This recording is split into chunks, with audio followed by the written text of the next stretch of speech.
अष्टांग योग में यम क्या है? महर्षि पतंजलि निर्मित अष्टांग योग में पहला अंग है यम। यम यानी 5 व्रत, सत्य, अहिंसा, ब्रह्मचर्य, अस्तेय और अपरिग्रह का पालन करना। यह पांचों व्रत व्यक्ति की समाज के प्रति जिम्मेदारी है। याद रखें, इस पहले अंग का यम का पालन किए बिना आसन, प्राणायाम, ध्यान को प्राप्त नहीं किया जा सकता, उनका पूरा लाभ नहीं मिलता। अष्टांग योग में नियम क्या है? महर्षि पतंजलि निर्मित अष्टांग योग का दूसरा अंग है नियम, जिसके 5 आयाम है: शौच, संतोष, तप, स्वाध्याय और ईश्वर प्रणिधान। यह नियम व्यक्ति के खुद के संबंधित, निज संबंधित जिम्मेदारी है। जी हाँ, पहला अंग यम और दूसरा अंग नियम, दोनों के पालन से ही व्यक्ति योगी बन सकता है, केवल आसन, प्राणायाम और ध्यान करने से नहीं। अष्टांग योग में आसन क्या है? महर्षि पतंजलि निर्मित अष्टांग योग का तीसरा अंग है आसन, जिसकी व्याख्या है स्थिर सुखम आसनम, अर्थात हमारे शरीर की स्थिर और सुखदायी स्थिति वह आसन है।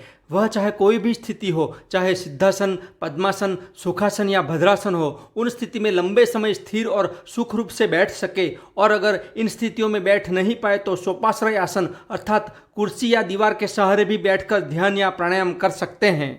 महर्षि पतंजलि निर्मित अष्टांग योग में प्राणायाम क्या है? अष्टांग योग का चौथा अंग है प्राणायाम। प्राणायाम यानी हमारी जीवन शक्ति, हमारे प्राण को नियंत्रित करने की विधि है। यह प्राण क्या है? प्राण यानी जब हम सांस अंदर भरते हैं तो हवा में ऑक्सीजन के साथ एक जीवन शक्ति भी हम ग्रहण करते हैं। यह जीवनी ही प्राण है और इसी प्राण के कारण हम स्वस्थ रह सकते हैं, या इसी प्राण के कारण हम जीवित हैं। महर्षि पतंजलि निर्मित अष्टांग योग में प्रत्याहार क्या है? अष्टांग योग का 5वां अंग है प्रत्याहार। प्रत्याहार का अर्थ है प्रति प्लस आहार, अर्थात इंद्रियों का जो आहार है उसके विपरीत उसे लौटाना। यानी हमारी 5 इंद्रियां, आँख, कान, नाक, जिह्वा और त्वचा को उनका आहार नहीं देना, यानी इन इंद्रियों पर काबू पाना ही प्रत्याहार है। अष्टांग योग में धारणा क्या है? महर्षि पतंजलि निर्मित अष्टांग योग का 6ठा अंग है धारणा। योग दर्शन के अनुसार देशबंधश्च चित्तस्य धारणा, अर्थात अपने भीतर या बाहर किसी भी स्थान विशेष पर चित्त को स्थिर करना, यह धारणा है। पहले 5 अंग यम, नियम, आसन, प्राणायाम और प्रत्याहार के द्वारा इंद्रियों को उनके विषय से हटाकर चित्त में स्थिर किया जा सकता है। इस स्थिर हुए चित्त को एक स्थान पर रोके रखना ही धारणा है। इस धारणा को अंग्रेजी में कंसंट्रेशन भी कहते हैं।